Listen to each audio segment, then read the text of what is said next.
Morning, Dr. Starbuck. Oh, I'm not a doctor. Ugh. Um, How are yes, you? I How are got you it. this? I'm doing good. We don't use Zoom. We use Google Meet. So I Oh, had to okay. fiddle around with getting signed in. So, Mm. anyways, I guess you want to ask me questions and I answer them, or how do you want to do? Yes, yes, that's how I've formatted this. Okay. The first question I have is, and bear with me here. My uh, Before the Lynchburg campaign, what was the morale of, or the status of morale of Virginia since the basically the Civil War had dragged on into 1864? Um, Throughout the state, Uh, morale would go up and down depending on if there was a Confederate victory or a Confederate defeat. The Virginia was continuing to dig in and try harder.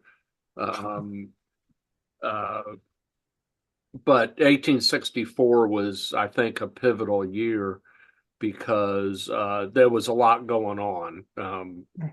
Grant was attacking Petersburg, and Sherman was doing his thing down in the Georgia and the Carolinas, and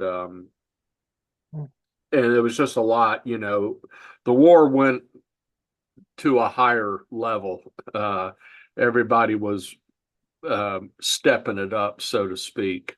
And then, of course, David Hunter was sent to do what he was going to do. So, Right. Hmm. morale would kind of go up and down depending on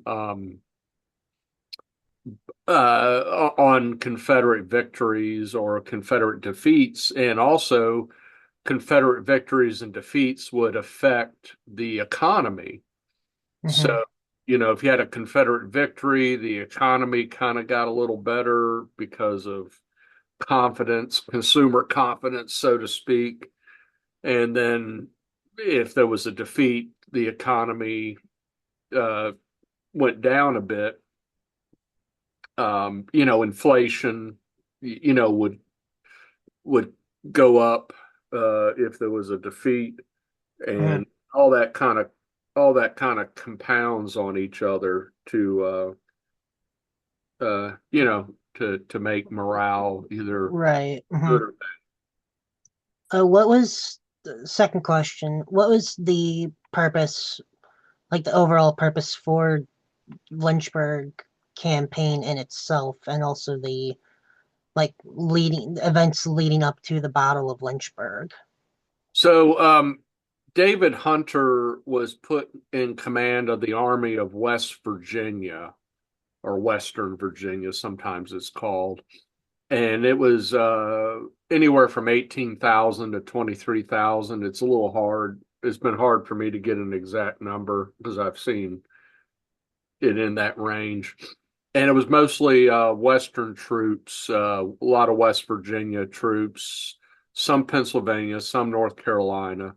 Um, and he was given a command to attack the Shenandoah Valley because the valley was important for, it's the breadbasket of the Confederacy, and it's growing so much of the food and so much of the livestock that is keeping Virginia and Robert E. Lee's army sustained. And so he started southward, uh, Battle of Piedmont. I think he took command in Winchester, and he went southward to Battle of Piedmont, won that battle, pushed on to Stanton. It wasn't really a battle there. He burned a bunch of stuff in Stanton. And somewhere about in there, he got a telegram from Grant telling him to head to Lynchburg. So initially, his goal wasn't Lynchburg, but Grant realized that Lynchburg was so important that Mhm. he needs to go to Lynchburg and either destroy or capture Lynchburg, because Lynchburg, of course, was important for storing all of this food and also ammunition, and it was a hospital center, and trains, all these trains came into railroads came into Lynchburg. Particularly, there was one train from Lynchburg to Petersburg, another from Lynchburg out to Tennessee, Mhm. and one from Lynchburg up to Charlottesville. And so Hunter continued on. Who he shelled Lexington and did a bit of rampaging there. Lexington, he burned the homes of the professors. He Mhm. burned VMI. He was going to burn Washington and Lee, but got talked out of it. But his men did loot it was then Washington College, and he stole a statue of Washington and carried it up to West Virginia, or somebody did, and eventually it was returned. Now, was the overall goal of Lynchburg was that so Grant could find an easier way to get to Richmond, or was was that Well, something something to Lynchburg. something to give to his just a different operation to give to a different field commander while he was still off doing the Overland campaign to attack General Lee. So Lynchburg is important for keeping Robert E. Lee's armies supplied. And Hmm. so if he can take Lynchburg out of the war, then Lee is going to get a lot more desperate because he's not going to be getting food and other supplies. And so Hmm. if he can knock Lynchburg out of the war, then Lee probably is doomed. So that was the reason for Lynchburg. And then we went from Lexington to Hmm. Buchanan, burned the bridge there, burned some warehouses, and then he went to Liberty. Uh, Not so sure what all he did there. I mean, they all through his campaign, he's sort of being skirmished by Hmm. John McCausland, and so he's constantly fighting little battles at Liberty, at uh, Otter River, and then he gets on to Lynchburg. Speaking of John McCausland, Yeah. were there other key individuals besides um, General Hunter and Jubal Early who were famous at the Battle of Lynchburg? Yes, there were. Lynchburg is interesting, the battle, because there are so many people involved there, especially on the Confederate side. Um, another thing that factored into the battle was Wade Hampton. There was a battle at Trevilian Station, which was a really big cavalry battle. I think it was only cavalry, and I think it was the biggest cavalry battle ever in the United States. And Mhm. the Union's goal for that battle was to defeat Wade Hampton and his Confederates and then come down on Lynchburg from the north. Hunter was coming into Lynchburg from the west, and then Wade Hampton. So even though Wade Hampton and I think it was Sheridan, even though they're not at the Battle of Lynchburg, they're part of that story. And then in Lynchburg, when the Mhm. battle's happening, General James Longstreet, was in Mhm. Lynchburg convalescing from a horse stepping on him. And when they Right. realized the Union was coming, they moved him out into a house in the county and tried to hide him, and they did. And then one of the initial commanders at Lynchburg, who was also here convalescing, was John C. Breckinridge, who had been vice president of the United States. And then of course you have Jubal Early comes in, and he has a host of notable Confederate leaders, John C. Gordon or John B. Gordon. Um, oh goodness, I'd have to get my map out. But there were a lot of personalities at Lynchburg. A lot of generals. It was kind of top heavy of generals, even on the north Right. side. Okay. So going into the battle, when Hunter arrived in Lynchburg, how did the locals feel of his presence in their city? Well, they weren't happy because they had, word had gotten to them. Hunter, he's burning warehouses, he's burning government buildings, he's burning railroads. He is in some cases burning private houses. So they were really nervous because his reputation preceded them. And so they were sort of expecting uh, Hunter to come in and burn the city, and he may very well have. He was expected, so they were very anxious about the thing, and the defense of Lynchburg kind of trickled in, um, and so each time a Confederate force came in, their morale went a little bit up because they weren't sure how they were going to defend the city, and there Hmm. were just lots of so when they realized Lynchburg was a target, uh, all the old men and young boys came out with their shotguns, um, Hmm. squirrel rifles, and then everybody in the hospitals that was convalescing, if they could walk, they were given a musket, and there were about 2,000 of those. And then McCausland, was riding in advance of Hunter and trying to delay him. And then so McCausland came into town with his little troop. Imboden came in with his troop. And then actually Breckinridge was with a group that was, he had about 5,000 soldiers north of Lynchburg. And Right.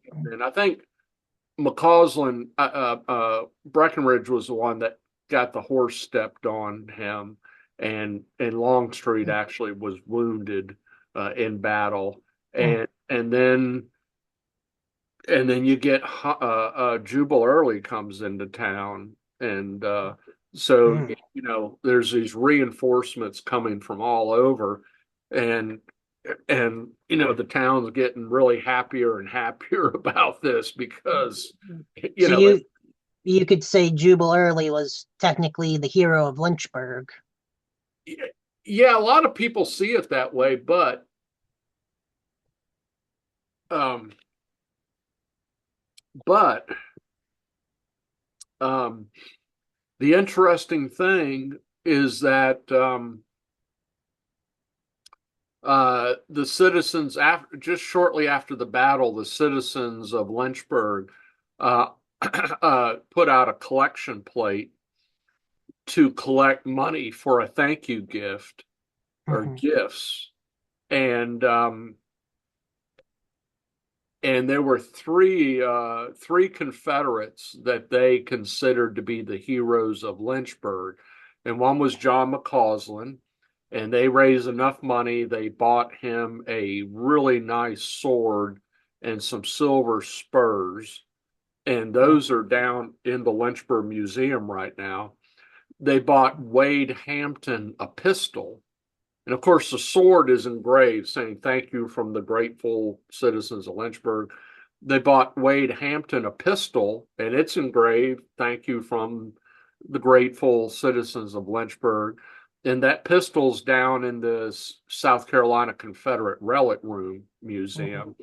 And then there was one other, it's slipping my brain. I have it in my computer, but there was one other Confederate uh, who wasn't at the battle. I think he was at Trevilian Station, and they were going to buy him something, but we haven't tracked down if or what they bought him. So interestingly, they didn't raise money to buy a gift for Jubal Early, um, but a lot of people did consider uh, Jubal Early to be the savior. So speaking of Jubal Early, how long did it take him to hear of Hunter's occupation of Lynchburg, and when when he heard of Hunter taking up residence, did it take him and his troops to get to Lynchburg and be on? Would he have been on either offense or defense of Hunter and his troops? So Jubal Early was uh, he was over with Lee at Petersburg, and Lee took his second corps, which on paper is a third of his army. I mean, it was really only about 8,000 men by this point. Typically it'd be like 20, 30,000 men. And it was actually Ewell's corps, but Ewell had been demoted, and Mhm. he sent Early with the Second Corps to actually go and meet Hunter in the Shenandoah Valley and stop him. So uh, actually, I think he might have been in Richmond, not Petersburg. So he sends Jubal Early and these 8,000 men. They march from Richmond to Keswick, which is up by Charlottesville. If you go up and down 64 Mhm. along Charlottesville, you'll see an exit for Keswick. And when he gets there, gets a telegram saying that now Hunter is headed to Lynchburg. So Jubal Early commandeered the trains uh, that were up there, the Orange and Alexandria, and instead of keeping on to the valley westward, he's going to go south. And the trains basically go along Route 29. In fact, I think the Amtrak train is probably on the same roadbed as the Civil War Railroad. And he starts loading his men up and sending them down. Now he he can't get all of his men on the trains. I think I've heard one account saying there were six different trains, Mhm. and he got like less than half of them, and the others just started marching south. Right. Mhm. So the trains started coming in, the men offloaded, and those men marching, they got there after the battle, and joined up with their command. But they unloaded from the trains and literally marched through the city. Women are coming out and giving them lemonade and giving them sandwiches, but they don't really stop and eat. They keep marching, and they march right up to take a defensive position uh, out by Fort Early and between what's now Fort Early and Fort McCausland. I can Mhm. email you a map that has all the Okay. troop positions. Um, and he takes up positions, and then they rest a little bit, and they're waiting. Well, and he actually takes some of his men forward Mhm. from some of the men are in the defensive positions, but he takes the Stonewall Brigade forward and actually um, engages in a short battle with Hunter somewhere along Fort Avenue, which is business 460. By this point, Hunter had already taken the Quaker. There was a battle around the Quaker Meeting House, and he defeated Imboden's and McCausland's little force there, and they fell back, and they're pushing forward toward the city. Jubal Early comes up with the Stonewall Brigade. They do. They have a bit of a battle, and of course, um, you can make the case that the Confederate soldier, uh, especially the Stonewall Brigade, they're pretty good troops, and they're really highly motivated. Hunter's men, um, there was one account that said that Hunter's army had so many different nationalities, and Mhm. some of them didn't speak English, and they almost it was a little bit more like a mob, not the whole his whole army, but Right. they weren't the first string; they were the second or third string. They Mhm. weren't as battle experienced as say Grant's troops or the Stonewall Brigade. So Early Mhm. was able to knock those guys back, and then both sides go back to their defensive positions and spend the night, uh, and they're all planning what they might have to do the next day. I was about to ask you, question number 6 is how did the railroad play key importance in the Battle of Lynchburg? So, uh, well, I mean, even before the battle began, the railroad was important because it was a hub. Like I said, three railroads came in. The Orange and Alexandria went to Charlottesville and then way on up to Manassas. The Virginia and Tennessee went out to Tennessee, but then also kept going further into the deep South. And then the South side went from um, uh, Lynchburg to Petersburg. And so they were important, for everything. It's like you shut down a railroad, it's like shutting down an airport today. Mhm. And so the railroads were important during the battle because Early, of course, used the railroads to get some of his men up, and some say just in the nick of time. Um, there's also a story that goes around that supposedly Jubal Early intentionally ran the railroads up and down the tracks to create noise to give the impression there were more troops coming in. But I'm Oh, dubious of that. I've only found two accounts that state that, and both of them were written uh,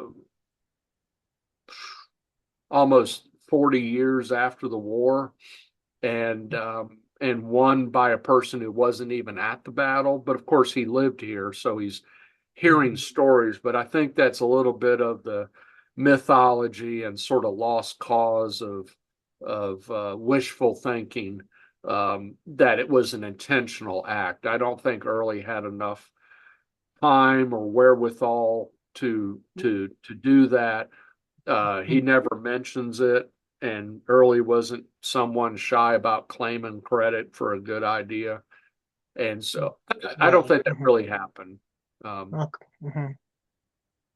How did the family of the Sandusky House cope with Union forces occupying their house as headquarters? uh, they weren't real happy about it. um, Who uh, wouldn't?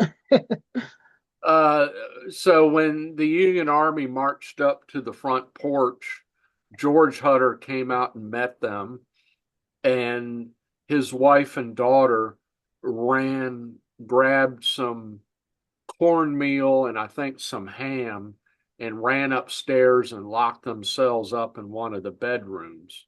Um, uh, Eventually, Hunter's men, at least the command, the generals came into Sandusky and took it over. The Hutter family was allowed to stay in the house, but they weren't allowed to leave the house. And so they had a lot of interactions with the Union. Um, they fed Hunter and his generals twice. The first night, they're sitting around the dinner table and they're all really happy, and because in their mind everything's gone picture perfect to this point, and they're happy and they're boasting and Hutter's daughter scolds Hunter for burning VMI where her two brothers went. And he told her, well, you need not make a fuss about that, for I intend to burn the University of Virginia also. Okay. And so they weren't real happy about it. And they probably were relegated to one bedroom upstairs for sleeping. And whenever General had Hunter had like a war meeting, they would lock them in a bedroom upstairs so they couldn't hear what was going on and potentially escape and tell their, you know, tell their war plans. And then, of course, when Hunter left Sandusky, um, with any army, you do have like a mob of deserters and stragglers that are following along, that are kind of breaking ranks and they're just doing their own thing. And they looted the house and vandalized the house. So they weren't and then all of Hunter's horses ate all the hay and clover that was growing around Sandusky, and they left some dead bodies on the property, and it was probably pretty traumatic. Mm. So the last three questions I have deal with the lasting effects of the Battle of Lynchburg and like how they affect like overall like Lynchburg's history. Say that again, the first part of your question. Like the lasting effects of the Oh, Battle of last Lynch. effect. So, So like the last one is like what were the outcomes of the Battle of Lynchburg? sure. So, I spoke about day one. Day Mhm, two, there was some fighting. It really was only about an hour of battle, and Hunter gave up, and he just felt like uh, he couldn't, he'd rather run than fight hard. And mhm, so basically, the Confederates won the battle, and Jubal Early chased Hunter westward all the way to West Virginia. And actually, the battle had a real positive effect on Lynchburg because, apart from some devastation around Sandusky, the city was unscathed. There were a few artillery shells that blew up downtown, but basically, Lynchburg escaped the devastation that places like Petersburg and Winchester and Danville and Richmond and Manassas. Lynchburg escaped all of that, and it also made Lynchburg pretty boastful that you know we may have lost the war, but Lynchburg won its battle. Was sort of their attitude. So they got a bit of a chip on their shoulder that yeah, we can do it. We beat them, and mhm. it really fed into the sort of lost cause mythology of that came out after the war. So it kind of had a positive effect in a way. And also why is why is this battle more commonly referred to as Hunter's Raid. So Hunter's raid was his whole raid from Petersburg to Staten to Lexington to Buchanan to Liberty to Otter River to to Lynchburg. So that's a raid, a campaign. Think of it like a campaign. Yes. But a campaign is a nicer way to put it. Hunter, no doubt, it was a raid, the way he conducted it. So, Battle of Lynchburg is just one battle in that campaign. Right. And then the final question I have for you is, what key takeaways can historians understand from the Battle of Lynchburg? Good question. Good questions. Uh, the Battle of Lynchburg is a very interesting. Oh, and I forgot to mention too that when I said all these different little forces were coming in to help Lynchburg, also the Hmm. VMI cadets came here. So uh, Lynchburg is a Battle of Lynchburg is a real study in the personalities and the tactics of the Civil War. There's no reason Hunter should have lost the battle. He had more men and he had the advantage of time. Um, if he had not decided to just go into camp that first night and go to Sandusky and hang around, eat dinner, um, Hmm. he could have, because that was before Early got here. He could have won the he could have captured the town, but he was a political general. He wasn't a military genius, and he had a lot of arrogance and ego. And so it's just and Early and Breckinridge and Embedon and all these others on the Confederate side, they're a bit more no nonsense and they're, had a lot more experience. So it's a study in leadership. It's a study in tactics that how Early was able, Hunter had 18, 20,000 men. Early only got here with his about 4,000 of his 8,000 in time for the battle.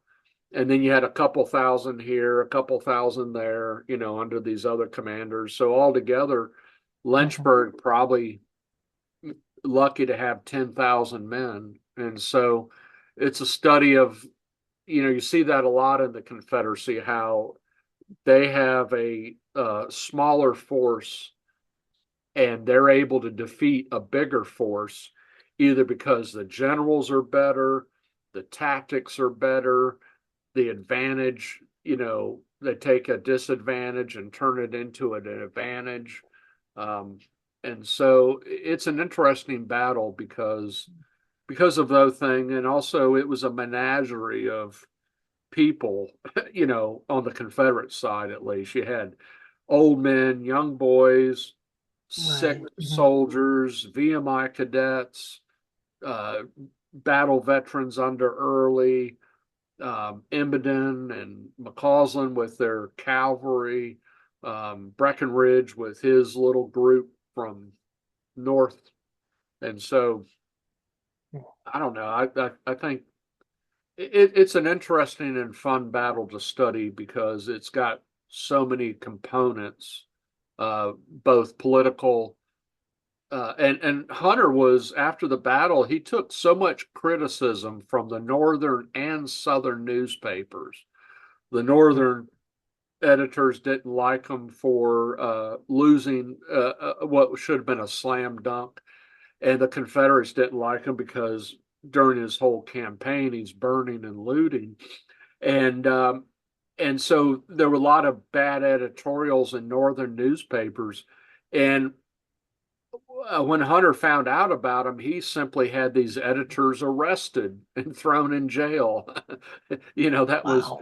his way of dealing with criticism, and it Mhm. was just in August, 2 months later, the pressure was so great, he just resigned from command of the army. He was still a general, but he didn't have any troops. And Mm. so it had a lot of lasting effects, I think. Wow. And then Well, early went after that, he went immediately up the Shenandoah Valley to and ended up in DC. I mean, he literally got within the city limits of DC. They could see Confederate flags from the Capitol building.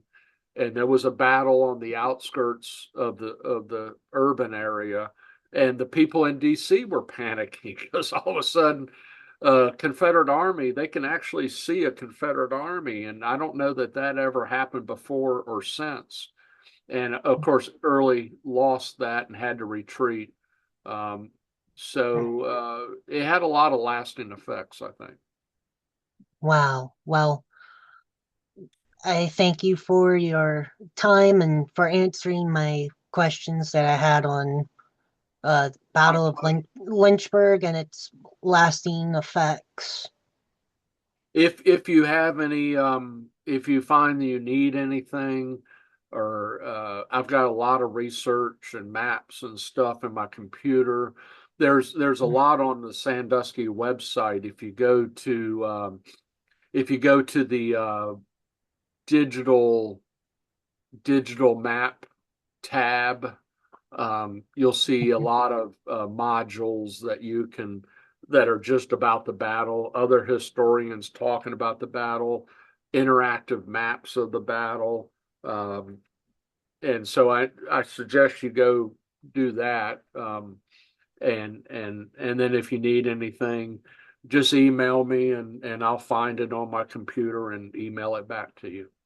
All right. Well, again, thank you for your time and uh, taking a couple seconds out of your busy schedule to do this with me. Oh, it's my pleasure. I'll do anything to help a student.